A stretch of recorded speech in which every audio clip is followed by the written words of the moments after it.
Tumahimik na lang kayo, miss. Ba't ako tatahimik? Ikaw tong bastos dyan. Thank you!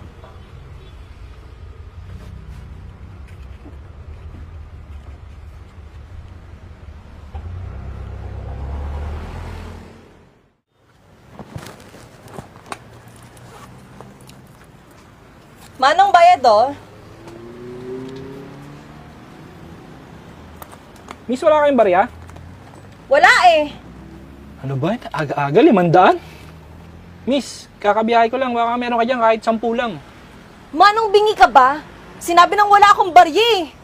Yan na lang pera ko. Suklian mo para matapos na to. Eh, wala pa nga po akong panukli sa 500. Eh, hindi ko na problema yan, Manong. Eh, dapat po kasi, barya lang po sa umaga. Alam niyo naman po dapat yan eh. Pasalamat ka nga, sumakay pa nga ako dito sa jeep mong bulok. Eh, pwede naman ako mag-taxi. Hoy, Manong, para sabihin ko sa'yo, kung wala kaming mga pasahero dito, wala kang kikitain. Kaya ikaw ang mag-adjust. O, ito miss oh. Ito na yung pera mo. Mababa ka na lang. Hoy, Manong, hindi niyo ako dapat pinapababa kung saan-saan.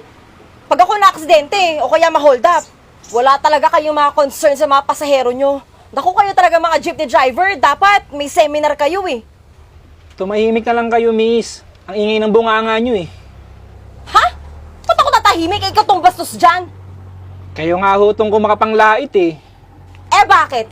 Kung may tamang panukli ka na, di sana tapos na itong usapan na to. O, sige na po. Tama na kayo. Anong tama? Sinira mo araw ko? Manong para? Sa susunod maghanda ka ng panukli mo.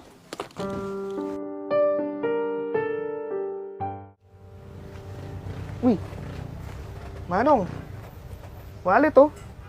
Ah, ganun ba? Akin na. Sandali lang po ah. Miss, sandali. Ano ba, Manong? Taga-sinundan mo pa ako, no? Para lang sa 12 pesos, di ka mapakali. Ay, hindi kita sinisingil. Naiwan mo tong wallet mo. Ay, Manong, pasensya ka na ha. Tsaka salamat, sinoli mo tong wallet ko. Pambayad ko po kasi sa ospital yung laman na itong wallet na to eh. Na-confine po kasi yung nanay ko sa ospital. Manong, ito 500, sa'yo na to. Ay, hindi na po, miss, hindi na. Naku, Manong, kunin nyo na. Kasi kung hindi po dahil sa kagandahan loob nyo, baka hindi matuloy yung operasyon ng nanay ko eh. Wag na, miss. Miss, kailangan mo yan. Naku, maraming salamat po kuya.